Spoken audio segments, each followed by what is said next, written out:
Welcome to A Lunch with Biggie, a podcast about small business and creatives sharing their stories and inspiring you. My guest today created his clothing brand 15 years ago, influenced by his love of graffiti, street art, and hip-hop culture.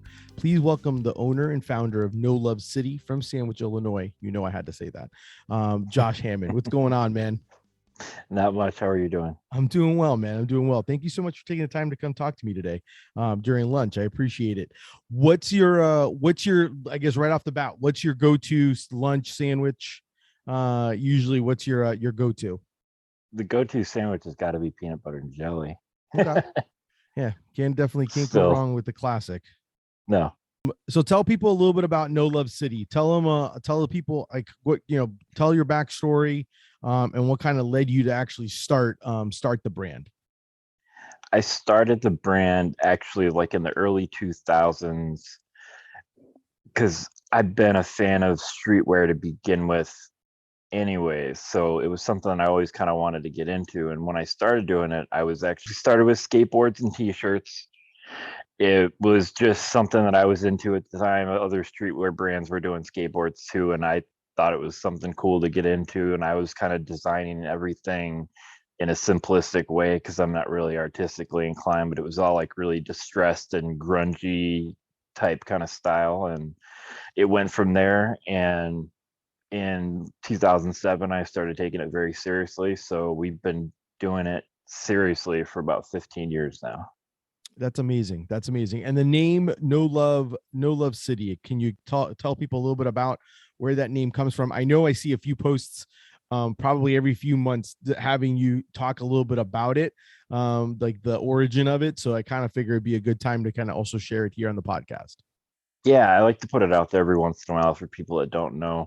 Yeah. It's another way of describing what they call as the crab mentality of if I can't have it, neither can you. Because when you have crabs in a bucket, which is another way to put it, crabs will do whatever, climb on top of each other to get out and not help each other. So we kind of took that and put a spin on it and want it to be more of a positive message and have people be inspired by that and motivated to succeed, ignore the negativity that's always there no matter where you are. And that's why it's every city is a No Love City, because you've got negativity in every direction. And we just want people to be fueled by that, to take the kind of positive route and succeed and bring others with you. And so that's always been the goal. Yeah, that's great. And you're like I said, you are from Illinois. So obviously quite a bit of definitely some good eats in Chicago and in the state of Illinois itself. So but at the same time, like, yeah, I think that's a great. I love the fact that it's always tough when you have like a certain vision or thought process, because I know at one point I think I had read that you also were producing music, and that was kind of where the phrase you kind of liked the phrase, and that kind of led to you saying, hey, this would be kind of a cool phrase for me to use like on mixtapes and other things, and then kind of developed from there, right? Yeah, actually I started producing music at the like my senior year in high school, and I kind of did it for at least a few years after that. I did a lot of mixtapes and things like that, and we did one mixtape that was called No Love City, and it was all Chicago hip-hop artists. And I think that was probably the first time that I really used the name, and it, like it said, it was something I fell in love with, and it all kind of came from there. No, I think that's great. I love that. A few things I wanted to ask about. One was, I know you've trademarked No Love City, correct? Yes. And so how was that process through there? And how important was it for you to do that, to want to trademark the brand early on in the inception of the brand?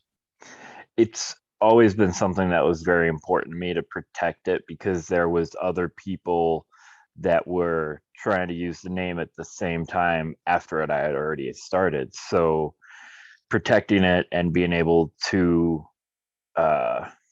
prevent other people from using it in a different way and bringing negative light to it was always something that was important to me. But the trademark process, to me, it wasn't that hard. I did it all myself, and I've done it more than once. And I just kind of did Google searches and said, how do I do this and that and the other thing? And rather than hiring a lawyer to do it, I did it myself, and it got approved, so I did it right. So That's lucky awesome. me. Yeah, we may be talking because I actually have not done it on mine, and it's Oh, something that it's on my list, but I definitely may grab some insight. We'll have to touch base on talk about that a little bit definitely. in the future. So one thing so the way we met, I always like to tell folks how we met or how I came across you. The way we met, I believe we have some, you and I kind of do something very similar. Like we we're creative minded. However, we're not technically I guess the best in artistically. So therefore we actually go and find folks that are actually really good artists and work with them to do those things. Yeah. So I know that you and I have we have some common folks that have worked on your designs and have done stuff for me as well. I know one main person has been Fricks 84, who from Toy Snobs, who's been a guest in the past.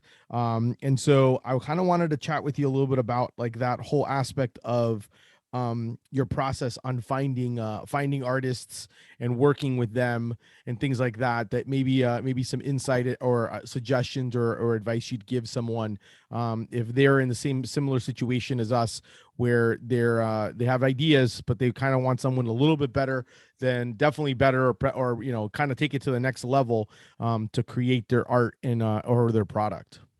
Yeah. Well, first of all, Fricks 84 is awesome. Yeah. Um, Definitely, I think that's one of the reasons that we connected was because of him. But he actually, when we rebranded the brand in 2012, is person that we reached out to was Fricks, and he did all our new logos and everything, and he's done designs for us ever since. So we've been working with him for about 10 years. Yeah, that's crazy. Um, but yeah, the being creative minded but not artistically inclined is always a challenging thing, because you Hmm. relay your ideas to somebody else and hopefully they can capture what you envision in your head and bring it to reality. And Fricks has been really good about doing that with us. Another person we worked with a lot was Sweda. He's working a lot with me on a new brand that I'm starting.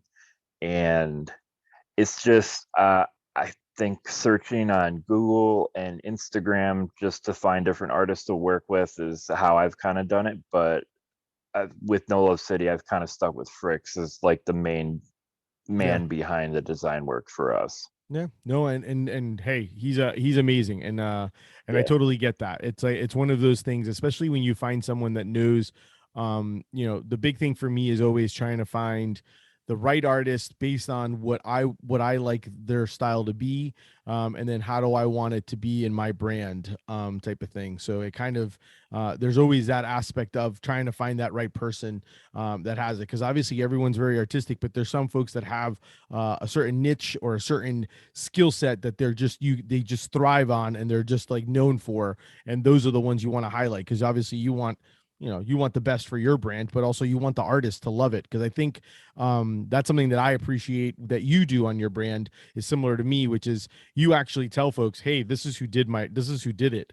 And we're kind of not we have no problem telling and sharing the love to the helper, the person who helped us create our vision on our designs. So I think that's awesome that you do something like that.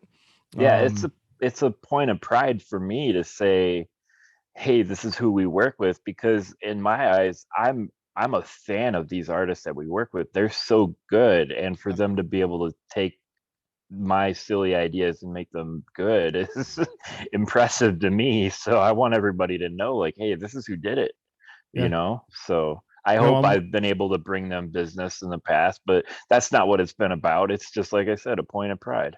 Yeah, no, I'm with you 100%. And it's fun because it's always great because you've always been great during our time since knowing each other. Like we'll communicate with each other and like, hey, who do you use for hats and who do you use for this? Right. Just because obviously it's that community aspect of it, kind of seeing that growth and kind of, helping each other out through the process, which I think is great. And I do love the fact that you collaborate so well with so many different people. And I kind of wanted to bring up the topic of like I've seen on your site, the No Love City site, you have like a spray can vinyl, you have like the Mad L Citizen, you also have like those really cool items that I love that people can tag, like the Blockbuster wall, as well as also Yeah. like the Boundless Brooklyn kit. So how does that all come about? I've always been kind of curious about, like, do you initiate some of these collabs? Like, how do you come about finding, reaching out to some of these folks to kind of making it something as, like, part of No Love City that people can actually go and pick up?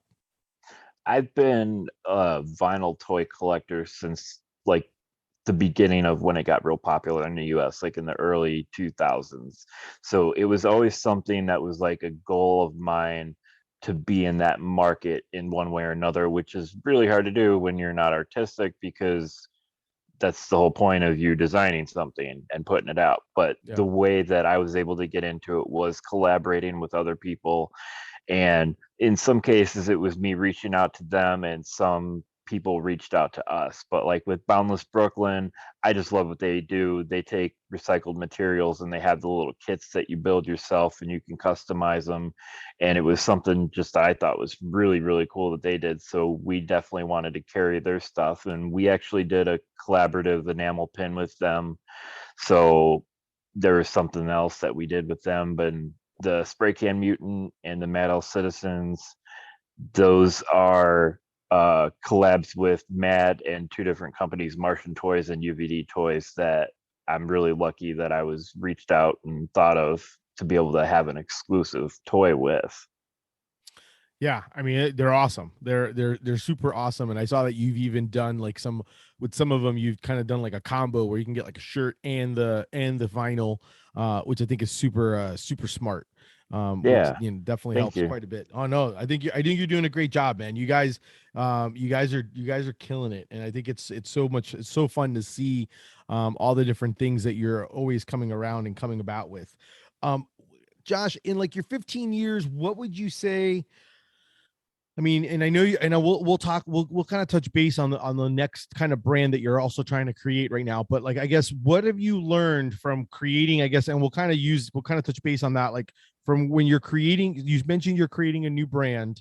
So talk a little bit about what you've learned from doing No Love City to creating the new brand, and maybe talk a little bit about the new brand, what the new brand's going to be about. Definitely. Okay, so I've learned tons throughout having No Love City, because I didn't have somebody that kind of guided me through the process of starting and maintaining a brand. So I was just doing research and reading business stuff and streetwear things and whatever it was that was pertaining to whatever I was trying to do at the time. So everything was kind of like trial and error until Yeah. I got it right. It was finding the right t-shirts, and it was doing that, and then finding the right hat manufacturer, which you actually helped me with. Yeah. So everything has been trial and error, trial and error. And when it came to the new brand, I knew what I did and what I didn't want to happen, and what I did and what I didn't want to do along in the process. So it's taken me a long time to launch this new brand, but I want to make sure everything's right in place from the start. Whereas with NOLA City, it took me a while to kind of get a focus on the brand, because I think it lacked focus when I first started, because I was trying to do too many things and have too many appeal to too many different styles at the same time. So once that kind of got figured out, like I said, Fricks 84 helped us with the logos and everything. So that's kind of when everything was headed in the same direction. So that's what I'm trying to do with the new brand, is just get everything in place. And then once I launch that, it'll be the way I want it to be from the start. So there won't be this rebranding and trial and error or anything like that. So I kind of learned and am being able to apply all that stuff to a new brand. What are some things that you would recommend or tell someone, like if they wanted to do like a clothing brand and whatnot? What are some levels of advice that you would kind of give to them if they kind of ask you, like, hey Josh, what do you recommend, or what do you think I do? I'm thinking about starting a clothing brand. What do you got any tidbits or bites that you wanna share with them? Don't do it. I don't need the competition. um, I've actually had a few different people reach out to me before, like, and I've kind of helped them along the way a little bit, getting started, recommending artists. And that's the thing. I think having a very particular focus and style is very important. So you don't get into the trap that I was when you're trying to do too many things and then you spread yourself too thin and you don't have the money to kind of do it all. So I think focusing on a direction is very important. Yeah, no, I agree with that, and I think it's okay to start simple. I mean, Yeah, start simple. You may have grand ideas of what you want it to do and where you want it to be, but there's nothing saying that you can't. You know, you don't have to release 12 things at once. You can release a little bit at a time, and definitely. kind of as you grow, and then kind of come up with something and kind of go from there, and and just develop. And I think that's that definitely helps quite a bit, when it comes to those things. Out of curiosity, is your screen printer local, or is your screen printer, or is it more of a larger screen printer? Do you have a local screen printer? What's your situation there? The screen printer that I'm working with now is Breakthrough Screen Printing. He's local. I actually met him because we lived in an apartment building just like two doors down from him, and I'd seen he had stickers on his car, Breakthrough Screen Printing, and I ended up working with him. So he's local, and I'm proud to be working with a local screen printer. Yeah. So keeping the money Mm-hmm. local is great, and being No, able to I bring love other that. people up.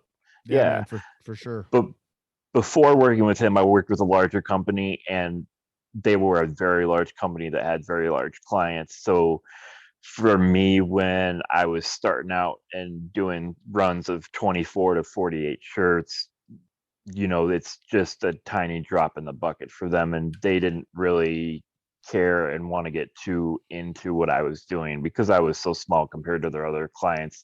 Like they worked with the White Sox and the Chicago Cubs and WGN and all these grand Yeah. companies. So they didn't I don't think they really cared about me. And that's one thing that I get by working with a smaller local printer is he's doing it all himself. So he's bootstraps, same thing as me.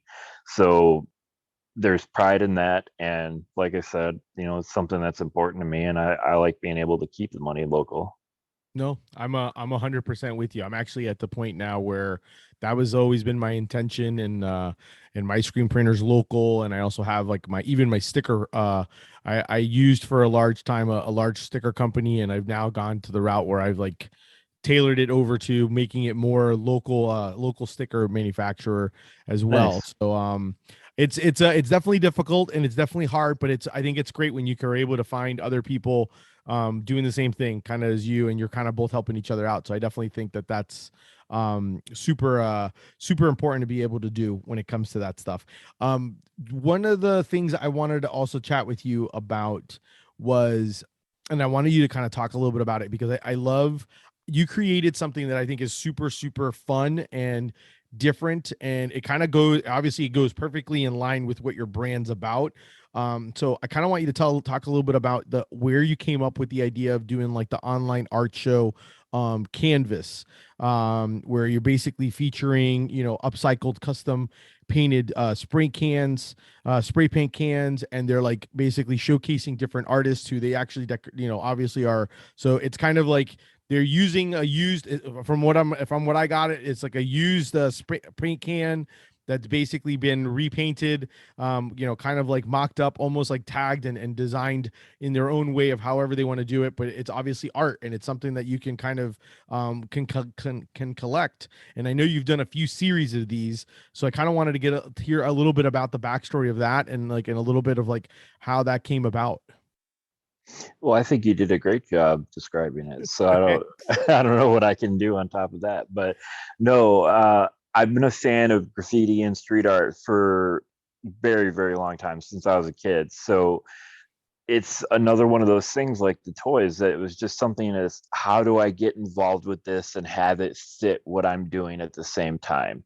And since the brand is primarily focused on being like kind of graffiti and street art influence with the hip hop, which is all encompassing really. So I was like, how can we do this? Because I had actually bought some cans when I was younger that were painted by an artist, and I found them on like DeviantArt or something, whatever was like the art site like Yeah. 20 years ago. And I had always wanted to make a show of it, but the only galleries are in Chicago. There's nothing like really close to us because we moved further out west from Chicago. So I actually had a pitch and a big couple, like it was like a 10-page pitch to the gallery of here's what I want to do. And I never ended up doing it, but talking to my wife and talking to Arson, which is an artist who was actually in the canvas show, they kind of inspired me just to do it on my own. And so by doing an online art show, I'm able to work with all different kinds of artists from all over the world and give them more money than they would actually get from doing a gallery show because I'm just doing it myself. It's like a one-man show for me. Yeah. So that's always been really good and something that because I'm not doing it to try to make money. The money that we make from selling the cans, we put out a zine that features the artist and a bio and one of their cans from the show. So, but yeah, like you said, it's upcycled cans rather than them getting tossed away somewhere. You know, it turned into a piece of art that somebody's putting up on a shelf somewhere. No, man, that's I love it. I love that idea. I think it's you know, and if I'm am I correct, you've done like 3 series so far, is that correct? Yeah, we've done three. I've got the lineup for the fourth right now. The artists are working on their cans for the fourth show, which is in April on the 16th, is when it'll go live on our site. But yeah, there's three that are done. We got the zine for number three coming out really soon, so that'll be cool. So the zine, out of curiosity, is that the nine? Is that a 9 to 5? Is that one, or is it a different one that you do? What's the name of the online magazine that you do? The zine for the Canvas shows is just called Canvas. The Canvas zine, it's the same name. The 5 to 9 zine was something different that it was. They had featured me in Yep. that when I was still working a day job. Yeah. Um, but the Canvas zine is something all new that we created for the Canvas shows. And It's what I I haven't gotten them online yet, so but we do hard copies, printed copies of the zine. Nice. What I love about what you've called it is canvas, because it's the way he did it was great, because it's can and then the parentheses vus, like, so it's canvas, so it's like obviously the can, it's like it's just very clever. Thank you. And it's very nice. I it was one of those things that I love, and I saw it on the site, and like when I always like to look at the site, look at your site to kind of see what you're doing and whatnot. And like I love seeing all the different artists and all the different variations of art that they have. And that's what I saw. It was like series 3, and I was like, man, this is amazing. Because I think you have like up to like you're showcasing almost how many usually on a series, how many artists are being showcased, or how many uh, cans are you guys usually doing? the first show we ended up with 34 people, and some part of my OCD or whatever it is made that stick. So I try to just do 34 people in each show. And the first show, I said, do as many cans as you want because I didn't know how it was going to go. I didn't know if artists were actually going to send me these cans. And so I was like, yeah, do whatever you want, you know. And then I ended up with people sending me 5 cans. So we had a lot more the first show, the first time around than I expected. And the first show actually did really well. So, I mean, it's okay. But since then, we've done 34 artists in each show, and we limit the artists to 2 cans.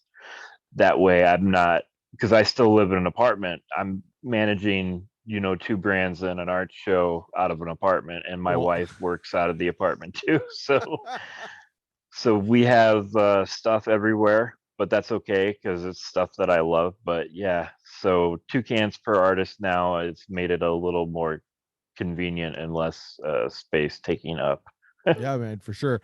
So you're like me then. You basically are doing you're everything when it comes to the brand. You're doing everything from the marketing side, or I mean, you know, marketing, the packing department, the shipping, all those things, PR, all those type of things. You're doing everything. I'm doing absolutely everything. I always have, and I don't think it's like a control freak thing, but maybe there's another word for it that doesn't sound so bad, but it's probably what it is.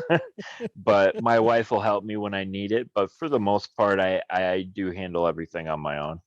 Yeah, no, I totally understand that, and I definitely commend you, especially like I basically, if you as you're seeing on here, like I have a room when in our house that is literally just deli fresh threads, and we had the same thing Right. when I had an apartment that was just literally like that room just consumed and swallowed and it was swallowing my house at one point. So that was the reason why we kind of when we moved, I was like I need a larger space just because it's so difficult when you're like you got packing supplies and you got all those things kind of going in there. So I totally understand that. Yeah, the thing Um, with clothing is it's like people don't realize you have, let's say, because I still release for the most part like one shirt at a time, but you can't just have a couple shirts. You have to have so many of each size. correct. And once you realize that you have, 12 smalls and 12 mediums and 12 larges and 12 everything else, it ends up taking up a lot of space pretty Oh yeah. quick. Oh yeah. So I know Oh yeah, for sure, man. I totally get it. It's it definitely becomes and that's always the hard part. And for me, for me, especially doing events, I always you're always kind of going cycling through and doing those type of things, and you're kind of like making sure that everything is, you have your inventories updated and all those type of things. Those are always kind of tough. Do you Yeah. do you out of curiosity do I don't think I've seen it, so I'm kind of that's why I was kind of curious. Do you do events, or do you mostly do is pretty much your entire business mostly online? For the most part, we're online. We do events though. Most recently, we did a collaborative shirt with a hip hop artist out of Chicago named Griffin. We did a shirt to kind of go along with his EP release, Shotgun Opera. So I kind of worked with him on that the whole way through. We kind of worked. He had opinions from me on his music, and I had opinions from him on the shirt design, which was designed by Frix84, of course. So we did that, and there was like a listening party. Uh, but previously, we've done like different hip hop shows in Chicago and Wicker Park at a place called Subterranean. So we've done a lot of shows there. And we went to Five Points Fest in 2019, which is something I think I'm going to do again this year. It's in Brooklyn. So it Nice. was a bit of a drive for us. And you know how it is moving a bunch of shirts. So we'll have to rent a van again and go and do that. But Five Points Fest and then Designer Con is another one I'd really like to do. So Where's we do Designer Con? events. There's just not as many around me that are fitting. So Yeah, no, I get it. Where's Designer Con? Designer Con is in California, and I'm blanking on what city it's in right now. Yeah, it's okay. It's far enough away for both for us. That Yeah, always makes it very interesting. I just had a guest on previously that she's driven all the way to Iowa and she has a clothing brand, and I'm always amazed because it's not like you can just ship it or like pack it up and like have it with you on a plane and just fly out there. Like you literally right. have to haul that stuff or pay for shipping to haul all that stuff and then to do it back. So it's definitely that's definitely the crux or the hard part when it comes to doing a clothing brand versus selling other things like prints and stuff like that. So, Yeah, I know some people will like ship a pallet and then be able to fly out and do the same thing on the way home, ship the pallet back to your yeah, house, and that seems like a good idea for me to look into in the future. I just think it's too costly. It's cheaper to rent something and drive the stuff out and keep my overhead down because hmm, you still got to make money. You're paying for the show, the booth, yep, and all that yep. stuff. So It adds up, man. It adds up. yeah. It definitely adds up when you're kind of when it goes to that. What would you say? What would you say is one of the hardest parts about running your brand? Oh boy, I could just say all of it. Earlier on, the being not artistically inclined was a challenge for me, and it was just always a struggle. But I think always trying to keep relevant is Hmm. something that's important. And going along with that, it's putting out more product. So it's trying to be consistently getting stuff out there and reaching new people. And I think that's the hardest part, is being able to reach new customers and bring them into the fold, you know? Yeah, no, I get it. What you have a really good amount of followers on social media. Did you kind of develop that based on just kind of word of mouth? Has it been, a lot more, spending some money on social media ads? What's been something that's been helpful for you to be able to get, because obviously we all know about the algorithm, but obviously, Yeah. in the percentage of less, even though you may have a certain number of people, only a certain number are actually looking at it. But the key element, obviously, at the end of the day, is eyes on your product, but at the same time, also commenting, sharing, liking, all those type of things. Do you have any tips or anything like that? Um, I think word of mouth has been the most effective form of marketing for us. Like after we did the first 5 Points Fest in 2019, it wasn't the first one, it was just the first one we went to. But since then, my sales in New York and the kind of surrounding areas have been increased, and it blew my mind away. And that's why I want to go out and do Designer Con, is try to hit up the other coast. So but yeah, just reaching out to people. The algorithm's real tough on us small business people. Yeah. So I've ran some ads. I've done plenty of that, but haven't been really impressed with the results. So the word of mouth is the way to go. And I just try to keep people engaged and encourage people to kind of spread the brand out there as best they can. So we've got some really great loyal customers that do that. So I'm really grateful for that. Yeah, man. I totally get that. And especially after doing it for 15 years, you're definitely going to create your own little community that kind of wears and supports the brand all the time. And those are always obviously those are the ones that mean the most, because when you see especially when you see like the repeat customer come constantly coming in and buying your product again, it's always a great thing to see and feel. Oh, it's a great feeling. It Nothing makes me feel better than seeing like a name that I'm like, oh man, I remember that guy. He's bought this before or whatever. And Yeah. I I I think probably our best customer is this guy from Australia. Really? Yeah, so shipping's kind of rough on that one, but yeah, no, I see his name pop up all the time. Every time we release a new shirt, he's buying it, and it's just I'm honored. I I've reached people all over the globe, and I just don't know how we've done it sometimes, and it just blows me away. I'm like so appreciative. No, man, that's and I agree with that. That's one of those things where sometimes you kind of have those moments where you're just like, whoa, I'm like, especially when you're, in our world, like we're still considered a smaller brand. So it's like, Yeah, I totally get that when like you start noticing, you're like, oh, I'm like, people are actually buying my stuff, not just where I live or anything like that. So, right. yeah. No, I think that's amazing. What about favorite part about owning the brand besides the aspect of obviously reaching out people and stuff like that? Like, is there anything else that you love about owning your brand? Well, being able to not have to answer to somebody else is always a great thing, and being in control of everything is great. But my favorite part is definitely working with other people, whether it's like with Fricks on getting a design done, or whether it's another street artist that we're doing a collaborative shirt on. I just love working with cool other people, Yeah. and it's just a great feeling to work with somebody else and have them kind of be on the same page as you and connect with them in different ways. Like that's hands down my favorite part, is working with other people. Yeah. No, man, I totally get it. How long in the 15 years of you running the brand, at what point, like when was your turning point of going from it being something that you were doing on the side to then actually making it your full-time thing? I'm pretty sure it was around 2012, 2013 when we did the rebrand with Fricks.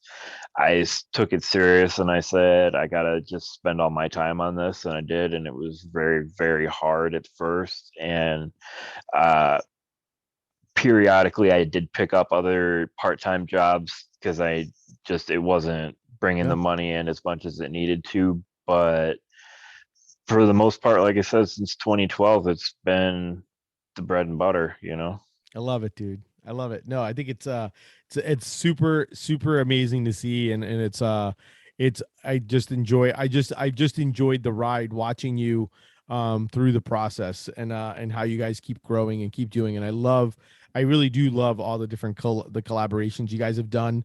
You know, you do one with, is it Robot? What is it? It's Chris. He goes by Chris. Or is it Art? RWK. It's Robots Yes. Will Kill. Yes, you guys, when you guys do stuff together, it just like automatically sells out.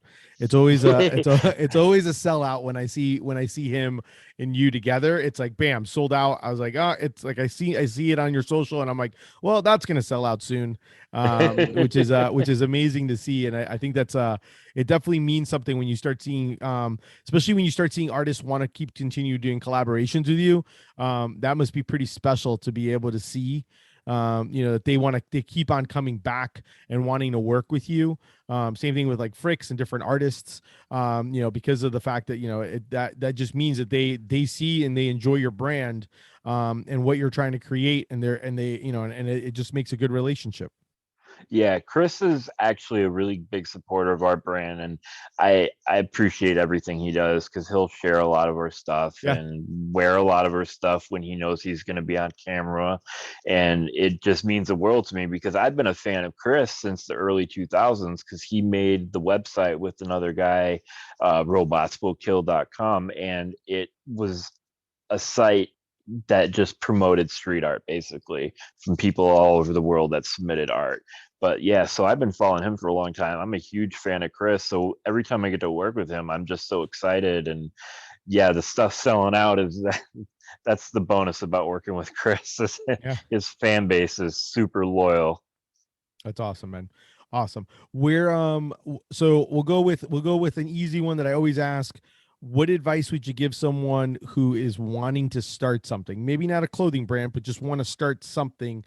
What advice would you give them? I think when you're getting into something new, regardless of what it is really understanding and researching whatever that thing it is that you're trying to do. Because I spent a lot of time, I went to school and college for business, so I had that going for me, but I still learned about business after being out of school and everything. So I think just becoming familiar and knowing what you're getting into is the most important part, is just research and reading and all that stuff. No, that's good stuff. Where can people follow you on social media, as well as also check out online what you have to offer? I think our most active social media is Instagram. It's at No Love City. We're at No Love City on everything: Twitter, Facebook. Anytime a new social media platform pops up and disappears real quick, we make sure to create the account real quick just to make sure. But Yeah. it seems like Instagram is the one to be with, and then our website is nolovecity.com. Awesome, man. Awesome.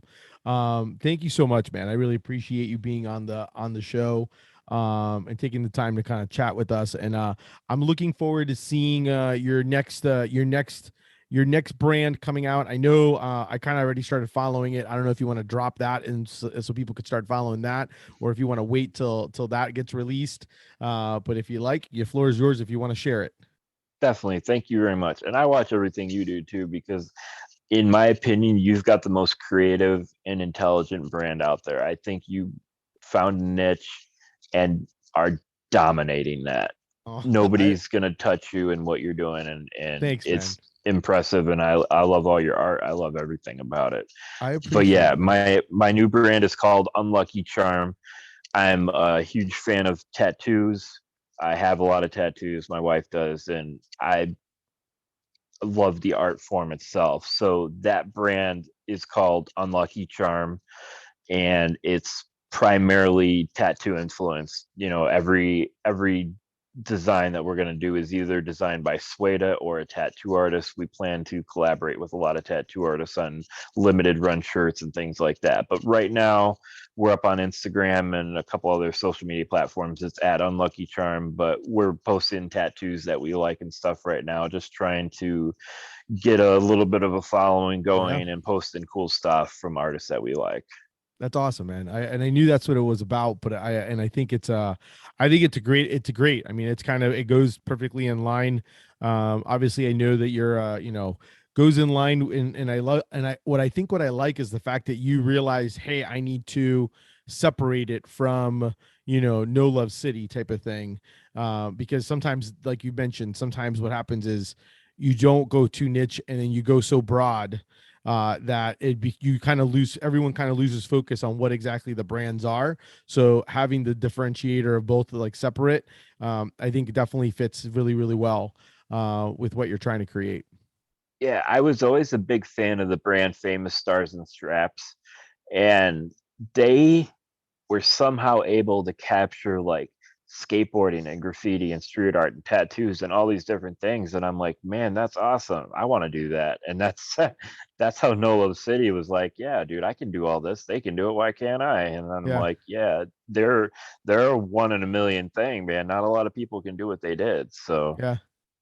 No, totally get it, man. Totally get it. Well, once again, thank you so much, man. Best of luck. I definitely, you and I obviously are always in contact with each other on social media. So I definitely appreciate you taking the time to kind of have lunch with us today. That's our show for today. Thank you so much to Josh Hammond of No Love City, and for being on and having lunch with me. Definitely make sure to check him out online. Check out his new brand. And then once again, it was Lucky Charm Unlucky brand. Charm. Unlucky Charm brand. Definitely go check them out as well, especially if you like tattoos. If pretty much reach out to Josh. Josh is always a great person to reach out to, if you have any questions. If you enjoyed the show, definitely make sure to subscribe, like, share it. If you want to support my brand, check out Deli Fresh Threads, do some shopping, and tell your friends there. Thank you. Until next time, keep eating sandwiches and follow your passion.